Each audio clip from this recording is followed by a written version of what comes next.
Today we will discuss one important index of mine planning with respect to open cast mining, that is stripping ratio, and another term we will use, that is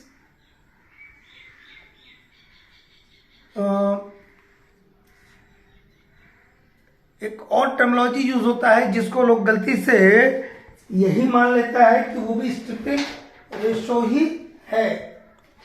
ठीक है, cut off ratio. एक striping ratio होता है और एक होता है cut off ratio. हम बातचीत में कई बार देखते हैं कि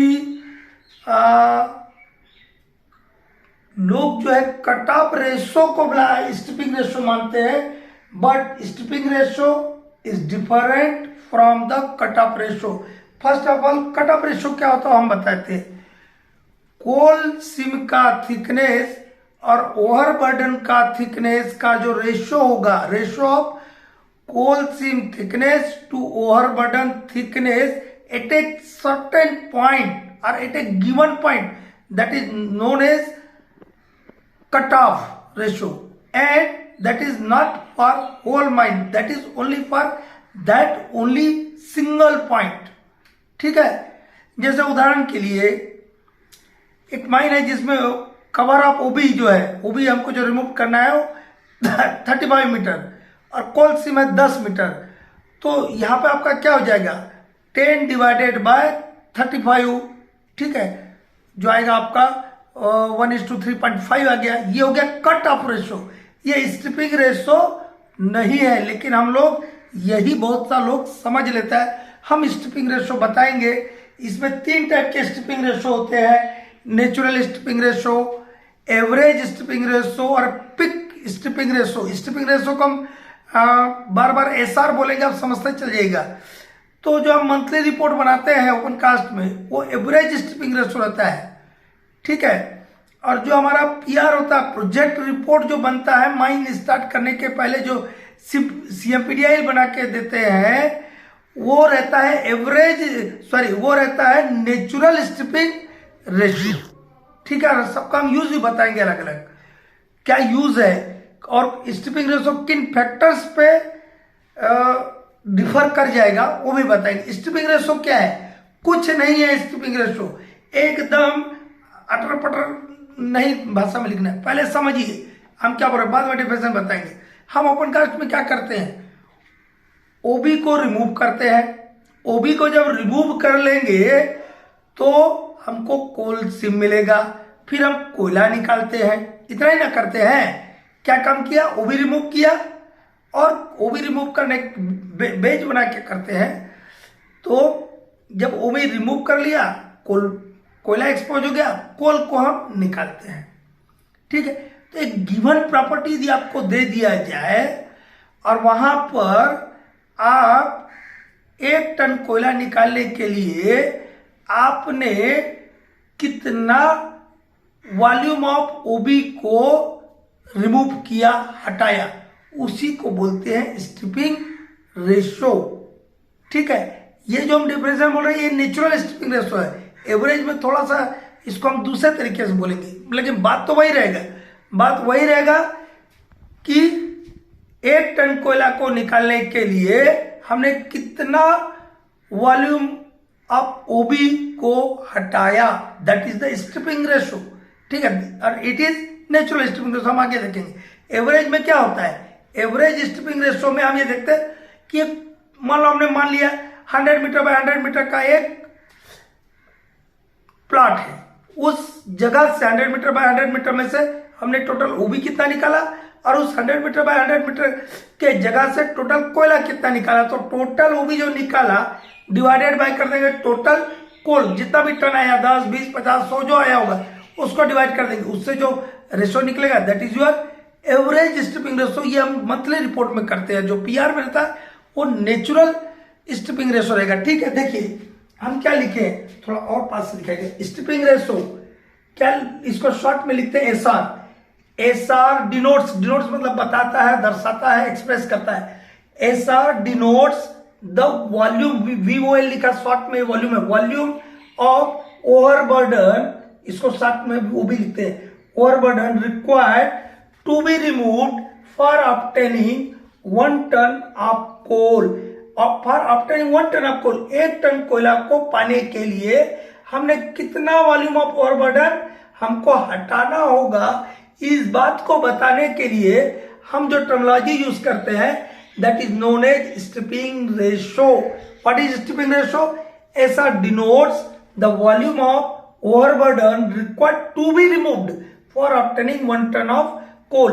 SR stripping ratio is natural, average or peak. There are 3 types of stripping ratio: natural stripping ratio, average and peak stripping ratio. Natural stripping ratio जो यहाँ जो डेफिनेशन बताया है वो मोटा मोटी ये वाला ही डेफिनेशन नेचुरल वाले में।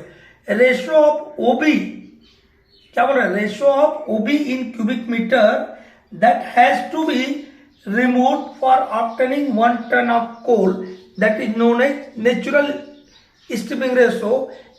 और जो CMPDI हमको PR बना के भेजता है प्रोजेक्ट रिपोर्ट, उसमें ये वाला रहता है, लेकिन हम जो मंथली रिपोर्ट बनाते हैं उसमें ये वाला रहता है, average stripping ratio. Average stripping ratio क्या है?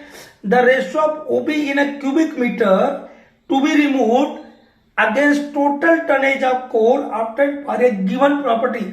आपको एक प्रॉपर्टी दे दिया है, 100 मीटर बाय 100 मीटर हो सकता है, 100 मीटर बाय 1000 मीटर हो सकता है, 200 मीटर बाय 500 मीटर हो सकता है। गिवन प्रॉपर्टी आपको दिया है, उस प्रॉपर्टी में से आपने टोटल जो ओबी निकाला उसको लिख दीजिए, डिवाइडेड बाय कर दीजिए उस जो आपको गिवन प्रॉपर्टी था उसमें जो टोटल आपने कोयला निकाला 10,000, 20,000, 50,000 जो भी आपका आया होगा उसको वहां रख दीजिए। वो जो रेशियो बनेगा that is average stripping ratio. यहां तक का कोई दिक्कत है तो आगे का देखेंगे। एग्जाम्प्लीफाई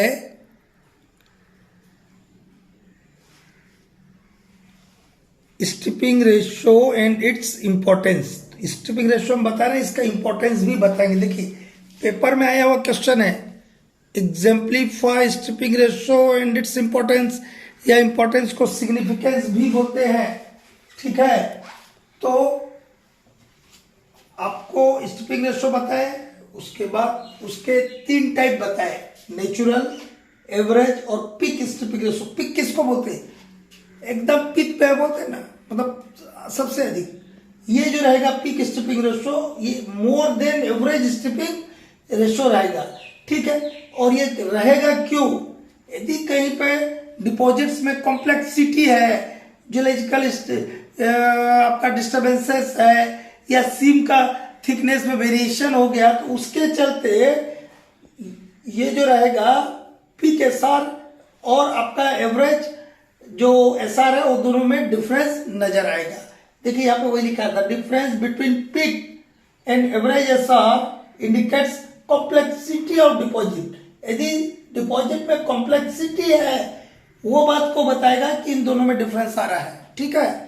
अब है इंपॉर्टेंस ऑफ SR। इस SR का स्ट्रिपिंग रेशियो का ओपन कास्ट माइन प्लानिंग में क्या इंपॉर्टेंस है? सबसे पहले हम चालू ही किए थे कि it is a very important index of open cast mine planning. Stripping ratio is a index of open cast mine planning. Mine जब भी ओपन कास्ट माइन प्लानिंग करेंगे हम सबसे पहले देखते हैं कि स्ट्रिपिंग रेशियो क्या है, क्योंकि इससे क्या पता चलता है कि कितना वॉल्यूम हमको, मान लो मेरा माइन है, एक एग्जांपल के लिए 2 किलोमीटर बाय 1 किलोमीटर का एक मेरा माइन का प्रॉपर्टी है, तो इस 2 किलोमीटर बाय 1 किलोमीटर में हमको कितना ओबी निकालना होगा, टोटल ओबी कितना निकालना होगा, और इसको जब हम ओबी निकाल देंगे तो इससे हमको टोटल कोल कितना मिलेगा। यही चीज बताता है हमारा स्ट्रिपिंग रेशियो, ठीक है। इसलिए बोला it is a index of open cast mine planning. ये लिखा है एक लाइन में, लेकिन इसका मीनिंग बहुत बड़ा है, ठीक है ना। It is a index of open cast mine planning. ये ओपन कास्ट माइन प्लानिंग का इंडेक्स है। क्यों इंडेक्स है? क्योंकि ये आपको पहले ही बता देता है कि आपको कितना वॉल्यूम का ओबी निकालना होगा। 50 लाख ओबी निकालना होगा तो आपको, एक एग्जांपल के लिए 50 लाख ओबी निकालना होगा तो 15 लाख टन कोयला आपको मिलेगा, पहले से हमको पता रहेगा, ठीक है। इसलिए index of open cast mine planning है SR। इसलिए हमको प्रोजेक्ट चालू करने के पहले हम क्या पता कर लेते हैं, स्ट्रिपिंग रेशो। और वो जो पता करते हैं वो कौन सा रेशो रहता है, नेचुरल स्ट्रिपिंग रेशो रहता है। जब हम वर्किंग करते हैं तब तो हम एवरेज स्ट्रिपिंग रेशो लेते हैं, ठीक है। दूसरा, if average stripping ratio is known, यदि हमारे पास एवरेज स्ट्रिपिंग रेशो पता है हमको, तो हम आसानी से ये पता कर सकते हैं कि ये जो मेरा प्रॉपर्टी है ये वाइबल है या नहीं है। मान लो इसमें हमको वर्किंग करना है या नहीं करना, हमारे लिए इकोनॉमिकली ये फायदेमंद रहेगा या नहीं रहेगा। इकोनॉमिकली बेनिफिशियल ही हम प्रोजेक्ट को वाइबल बोलते हैं। यदि वाइबल नहीं है तो उसको हम नहीं यूज करेंगे। ये लिखा है, if average SR is known then it is easy to work out whether the property is viable or not. Viable or not, work out का हिंदी मतलब होता है हिसाब लगाना, अनुमान लगाना। इसका और कोई मीनिंग मत निकाल। वर्कआउट मतलब अनुमान लगाना, हिसाब करना, इस टाइप के वर्ड को बोलते हैं। अब ऐसे कौन से फैक्टर्स है जो नेचुरल एसआर को प्रभावित करते हैं? फैक्टर्स इन्फ्लुएंसेस नेचुरल एसआर, इसको नंबर वाइज आप लिखिएगा एग्जाम में। Seam gradient, variation in thickness, topography of the area, multi seam et cetera, और भी 2-4-10 रहते हैं, ये मोटा मोटी हम बताएं। इधर देखिए, इनको नंबर वाइज लिख दीजिएगा, 2-3 नाम लिख दीजिएगा, सब नाम बोल लीजिएगा, डिस्क्राइब करने की जरूरत नहीं, हम यहाँ समझा दे रहे हैं आपको, तो चीज भी याद रहेगा। जैसे क्या है, कोल सीम आपका, ठीक है, ये सरफेस है, ये पृथ्वी के अंदर एक आपका कोल सीम है। यहां पर आपका जो ओबी का कवर इतना है, यहां इतना है, और डीप साइड में गए तो आपका ज्यादा है। तो सीम का ग्रेडियंट, सीम का इंक्लिनेशन ऐसा ना है भैया, है ऐसा सीम का इंक्लिनेशन है, तो ऐसा सीम का इंक्लिनेशन होने से आपका नेचुरल एसआर जो है वो अलग अलग टाइम पे अलग अलग आएगा, ठीक है। मतलब हमेशा एक ही नहीं रहेगा, ये कहने का मतलब है। आपका ये दूसरा पॉइंट था वेरिएशन इन थिकनेस। ये कोल सीम है, नीचे जो हम ऐसा ऐसे करके दिखाए, देखिए यहाँ पे कोल सीम बहुत पतला हो गया, यहाँ थोड़ा मोटा है, फिर यहाँ पतला हो गया, यहाँ थोड़ा ज्यादा मोटा है, फिर यहाँ इधर में कम है, इधर में थोड़ा ज्यादा, फिर कम है। तो क्या हो रहा है, सीम थिकनेस एकदम ऐसा सीम थिकनेस नहीं है, एक समान मोटाई का सीम यदि आपका नहीं है तो आपको जो ओबी निकालना होगा उसका वॉल्यूम भी अलग अलग रहेगा, हर अलग अलग एरिया के लिए। इस पर्टिकुलर एरिया का कोयला, इस एरिया का कोयला निकालना है तो यहाँ आपको ज्यादा ओबी निकालना होगा, इसमें आपको ओबी कम निकालना होगा, कोयला ज्यादा मिलेगा, तो एसआर भी आपका उस हिसाब से चेंज होगा। ये मल्टी सीम है, ये एक सीम हो गया, एक लाइन दिखाया, एक सीम को 2 लाइन दिखाया, दूसरे सीम को तीसरा लाइन, तीसरे सीम को, ये सीम मल्टी सीम है। और सीम जनरली फ्लैट नहीं मिलता है, ऐसा फ्लैट जनरली कोल सीम नहीं मिलता, बहुत कम जगह मिलता है। इस टाइप का इंक्लाइन या स्ट्रिप सीम या माइल्ड ग्रेडियंट वाला सीम, ग्रेड इस टाइप का मल्टी सीम है। तो देखिएगा इसमें आपको क्या होगा, इसका स्ट्रिपिंग रेशो कम रहेगा। डीप साइड में जैसे आप जाइएगा तो नेचुरल एसआर जो है वो बढ़ जाएगा, बस इतना ही है। तो ये आपको ना बनाना है ये वाला, ना इनको डिस्क्राइब करना, आपको सिर्फ इनका नाम लिख के छोड़ देना। इसके पहले जितना हमने बताया उसको लिख दीजिएगा, तो आपको स्ट्रिपिंग रेशो में डिग्री डिप्लोमा के लिए शॉर्ट नोट टाइप का या छोटा मोटा कोई क्वेश्चन आता है 5 नंबर 6 नंबर 4 नंबर का, उसके लिए हो जाएगा, ठीक है। मतलब स्ट्रिपिंग रेशो आखिरी में हम बताते हैं। स्ट्रिपिंग रेशो क्या, कट ऑफ रेशो को स्ट्रिपिंग रेशो आप मत मानिएगा, हम कैलकुलेशन ये खत्म होने के बाद हम आपको एक कैलकुलेशन बताने जा रहे हैं कि स्ट्रिपिंग रेशो कैलकुलेट कैसे करते, ताकि आप लोगों के दिमाग में जो कट ऑफ रेशो वाला घुस गया है उसको बाहर निकालने के लिए हमें इसके बाद हम बताएं क्या है। कुछ नहीं है स्ट्रिपिंग रेशो।